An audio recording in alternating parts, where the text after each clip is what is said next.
La psicología de la negociación exitosa.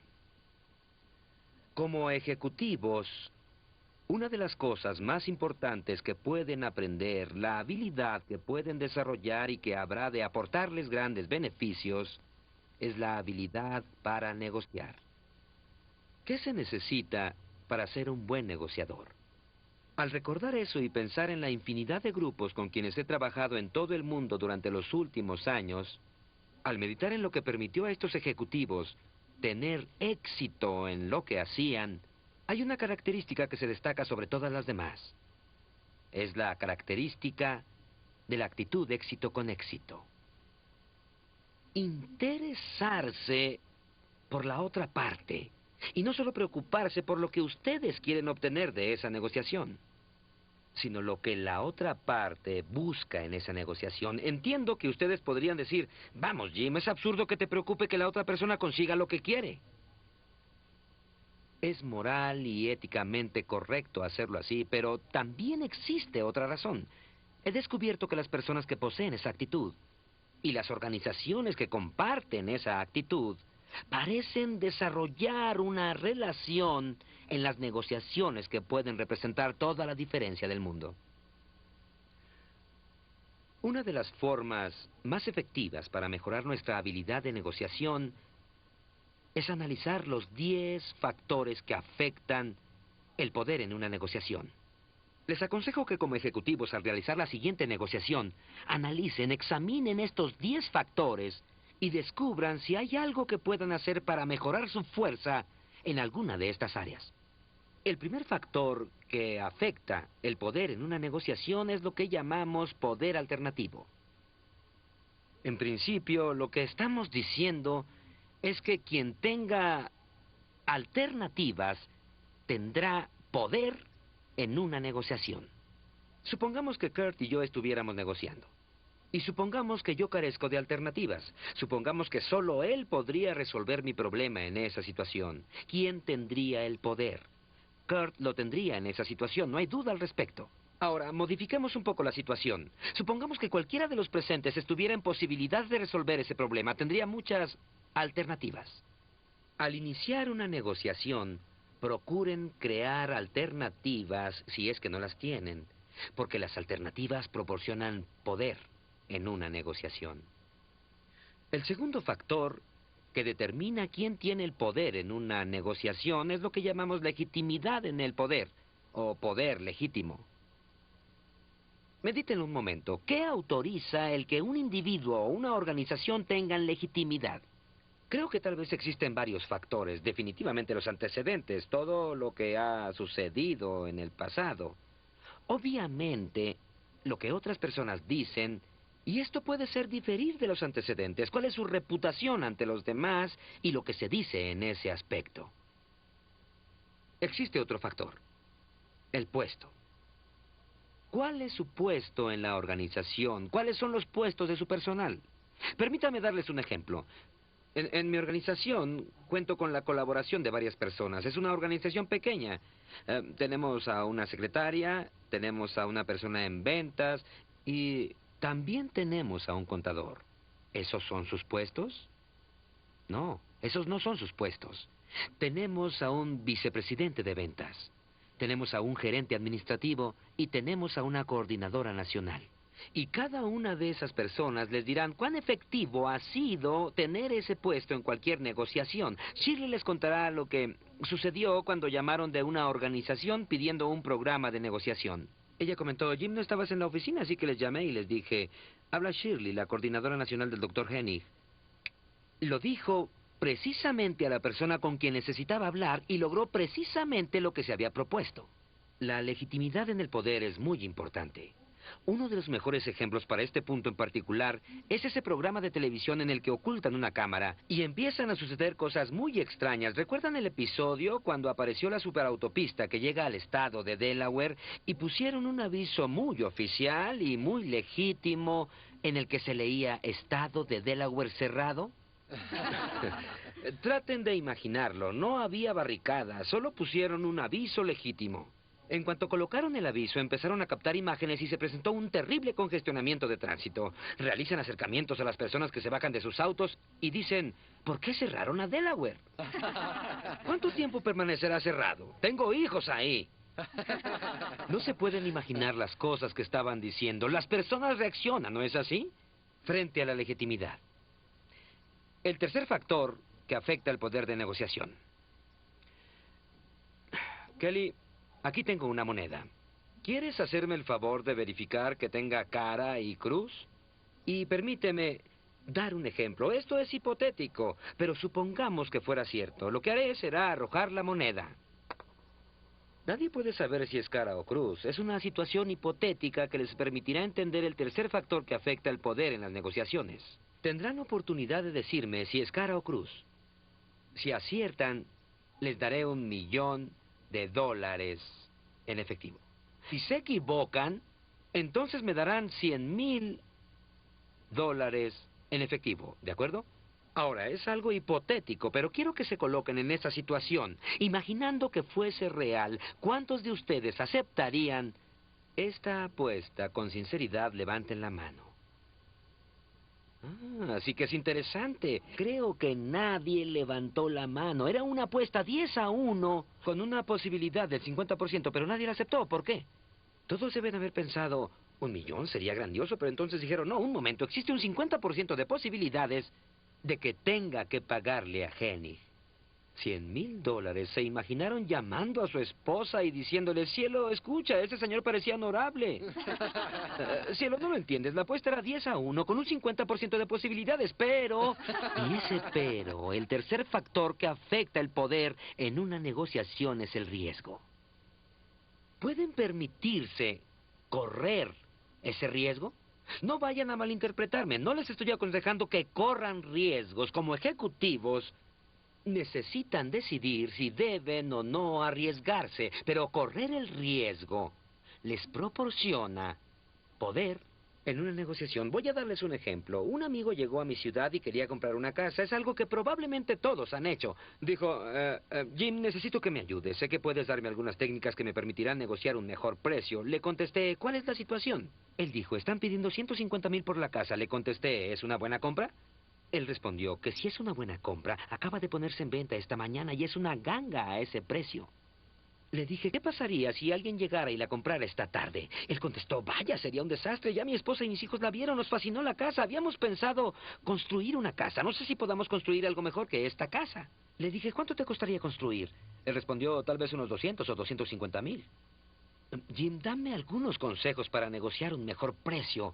¿Cuál sería mi consejo? Cómprala. Cómprala, exacto, hazlo. Él no puede permitirse correr riesgos. Comparen esa negociación con otra negociación en la que un amigo me dijo, sí, están pidiendo 150,000. Le contesté, ¿qué te parece el precio? Él contestó, hay otra casa en esa misma calle y piden 152,000. No sabemos cuál nos agrada más. Ah, qué diferente situación. Podrán realizar una mejor negociación porque pueden correr riesgos. Como ejecutivos, deben decidir qué riesgos tomar. Pero cuando se arriesguen, tendrán más poder en una negociación. El cuarto factor que afecta el poder en una negociación es el compromiso. ¿Cuánto apoyan ustedes y su organización tras la posición que han presentado? ¿Y cómo van a demostrarlo? Si muestran una mayor fuerza en esa posición, mayor será su poder en esa negociación. El quinto factor que afecta el poder en una negociación es el que llamamos poder de conocimiento. Es muy importante. Un conocimiento, imagino yo, en al menos 3 distintas áreas. Para empezar, conocimiento de lo que están negociando. Si me colocas en alguna situación que tú enfrentas, Dan, sé que debido a tu experiencia en la materia, yo no podré hacerlo bien. Necesitamos tener conocimiento sobre aquello que estamos negociando. La segunda área de negociación que necesitamos conocer es la del proceso de negociación en sí mismo. Es por eso que nos encontramos aquí. Cuando entendamos los 10 factores que afectan el poder en una negociación, cuando entendamos algunas de las pautas que podemos seguir para obtener y hacer concesiones en las negociaciones, y cualquiera de las cosas que podemos comentar en relación a la negociación, ganaremos poder. Porque tendremos el conocimiento de esas cosas. Existe una tercera área que necesitan conocer. ¿Cuál podría ser esta? La otra parte. No existe la menor duda. En tanto más sepan acerca del otro individuo, más efectiva podrá ser esa negociación. Les voy a dar un ejemplo. Muchas veces negociamos por teléfono. ¿Han enfrentado una situación en la que hablan por teléfono con alguien y la persona empieza a hablar así? Muy lento. Ah, eso me vuelve loco. Ustedes ya se habrán dado cuenta de que yo me muevo con rapidez. Pero si sé que ese individuo es más calmado, ¿qué empiezo a hacer por teléfono? Empiezo a hablar con más calma. ¿Qué es lo que van a pensar? Casi podrán escucharle decir al extremo de la línea. Después de un tiempo empezará a decir, creo que me agrada esta persona, piensa en forma parecida a mí, me siento bien en esta situación. Y ustedes lograrán lo que se habían propuesto en la negociación. Tratarán a la otra persona como ustedes desean ser tratados. En cuanto al proceso de negociación en sí, tal vez deban iniciar tratos con un ejecutivo que quiera aclarar hasta el más mínimo detalle y necesite verlo todo por escrito. Podría no ser su estilo, porque ustedes toman decisiones con mayor rapidez, pero si este es su estilo, será mejor que se adapten a sus necesidades en esa situación. Hacerlos sentir más cómodos les va a proporcionar poder en la negociación. Si no tienen el quinto poder, si carecen del poder de conocimiento, no se preocupen, pueden pasar al número 6, el sexto factor que afecta el poder en una negociación.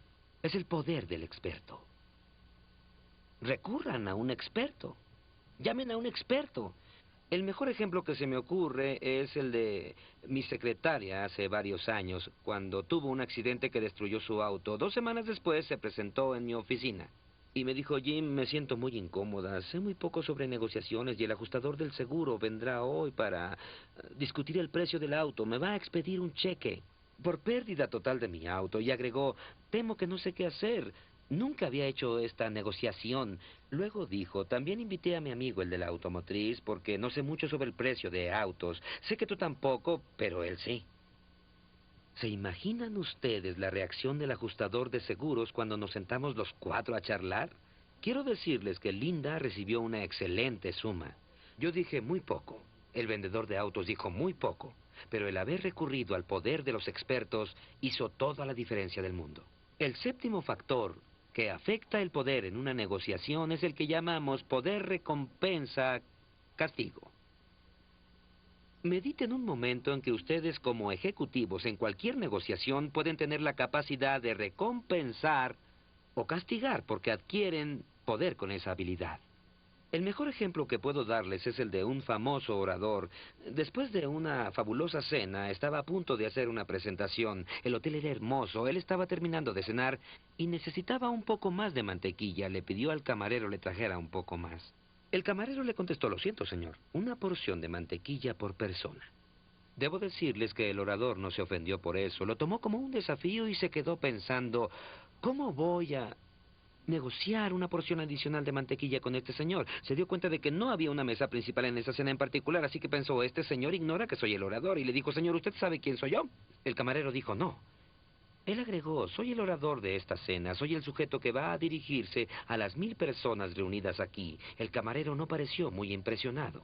Le contestó, señor, ¿usted sabe quién soy? El orador contestó, no lo sé. Soy el sujeto que sirve la mantequilla.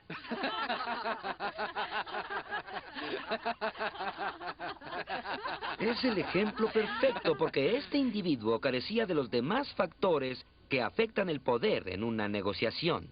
Pero en esta situación tenía la habilidad de recompensar o de castigar. El octavo factor que afecta el poder en una negociación es lo que llamamos poder del tiempo. A veces nos referimos a él como poder del límite de tiempo, poder del tiempo o del límite de tiempo.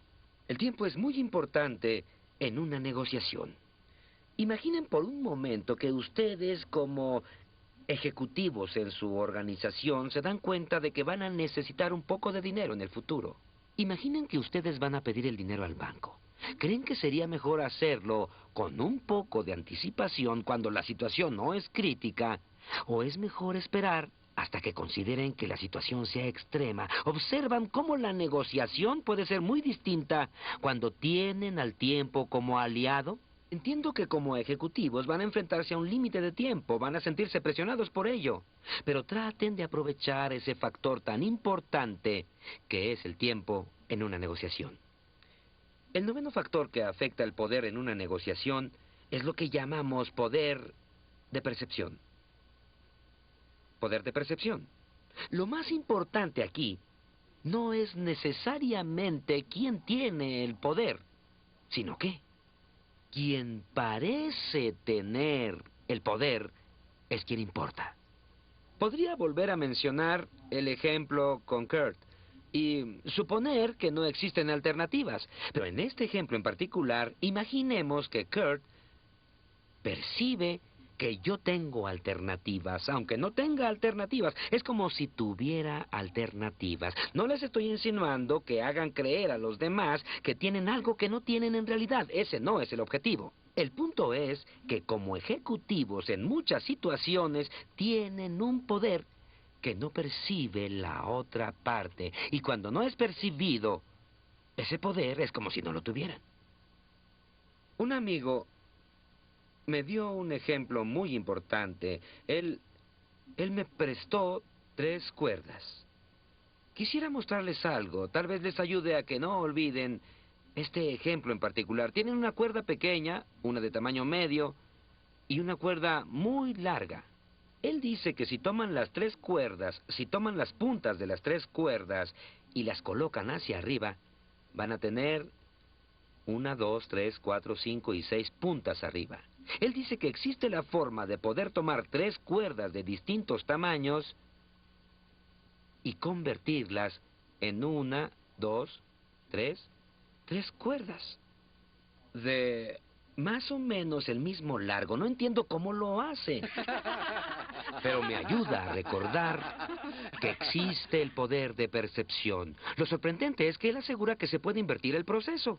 Se les vuelve a unir y se colocan las puntas hacia arriba.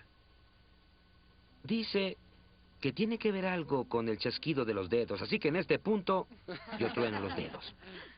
Y de inmediato vuelvo a tener una cuerda pequeña, una cuerda mediana y una muy larga. Confío en que este ejemplo les permita recordar el poder de percepción. Ignoro si esas cuerdas cambiaron en realidad o si solo fue nuestra percepción. ¿Ustedes qué dicen?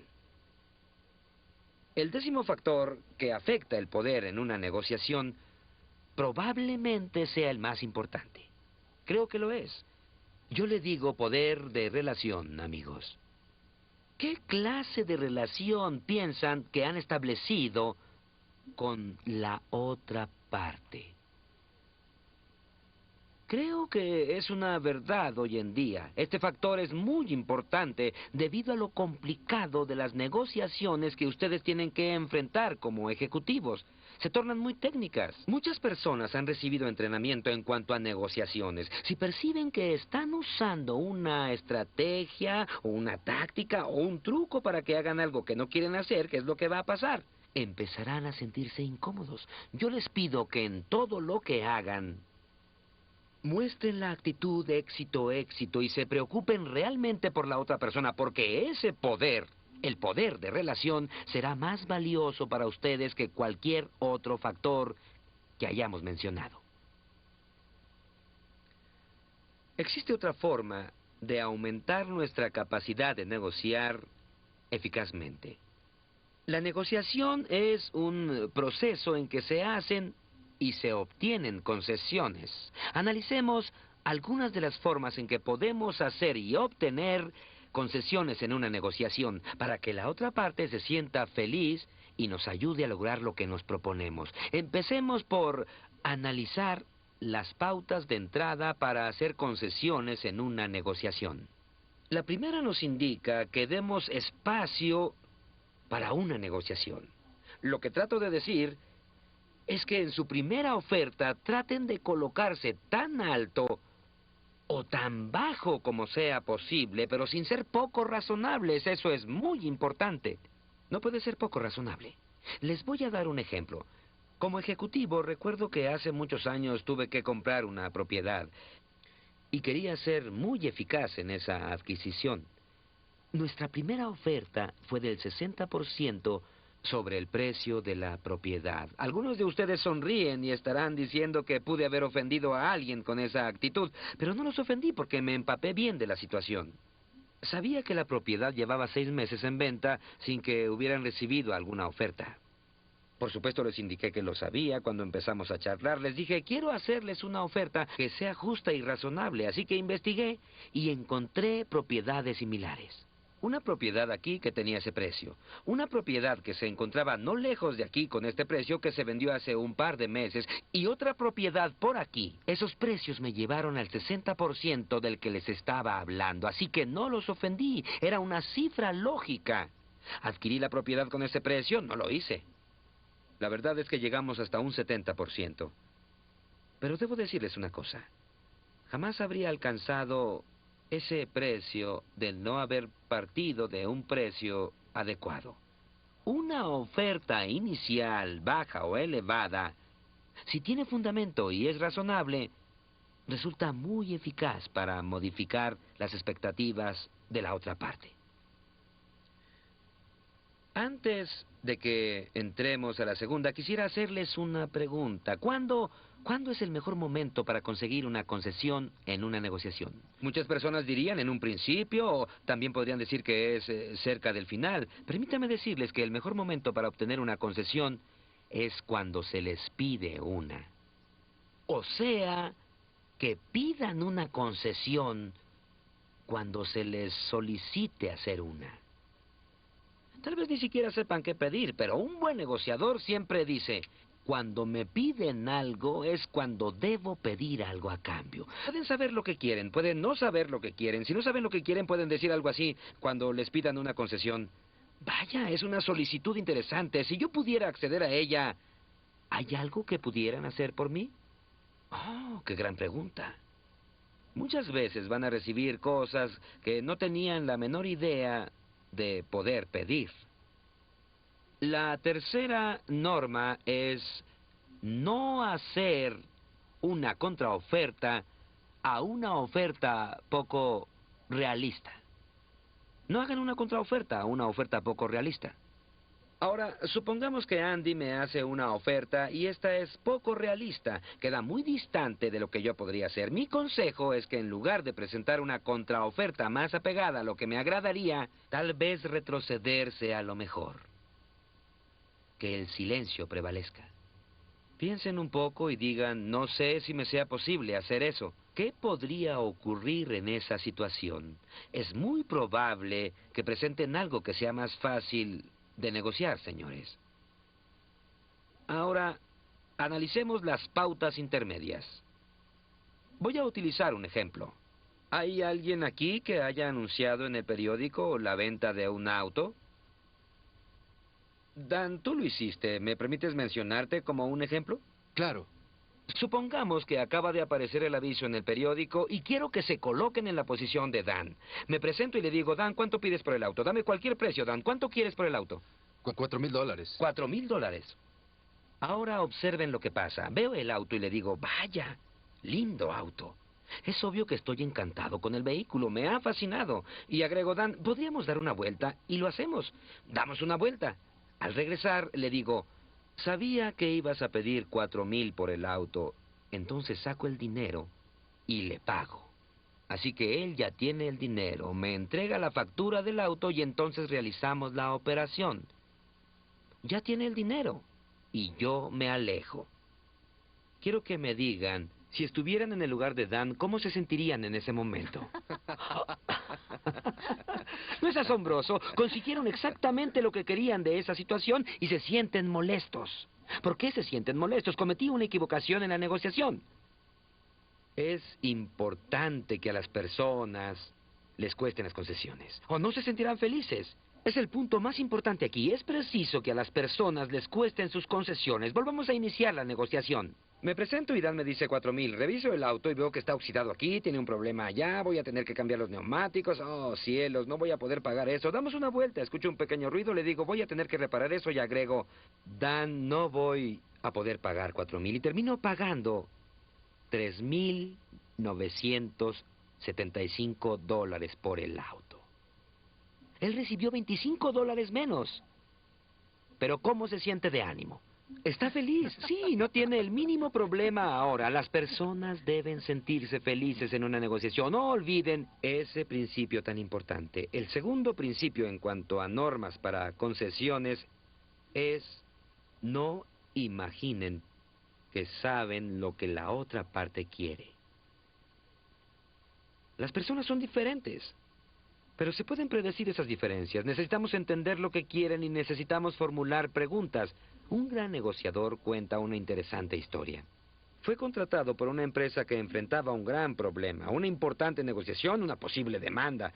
Tal parece que vendieron un aparato eléctrico a una pareja de ancianos. El aparato se descompuso y provocó problemas en su casa. De hecho, quemó una porción de su alfombra. La casa se llenó de humo y hubo algunos daños por ahí. Para empezar, el vendedor no pudo solucionarlo. El gerente del establecimiento en esa comunidad no pudo solucionarlo. Hasta que llegó a la dirección, finalmente le pidieron a este individuo que intentara negociar un acuerdo razonable. Entonces fue a la casa de la pareja de ancianos. Su primera pregunta fue, ¿qué desearían ustedes que hiciera la empresa? ¿Cuál en su opinión sería lo justo en esta situación? El caballero miró a su esposa. Había una expresión de asombro en sus rostros. Fueron a una esquina, charlaron por un minuto y le dijeron, verá, si la empresa pudiera comprar un tapete para tapar el agujero en la alfombra y pintaran las paredes, quedaríamos satisfechos. El hombre no podía creerlo.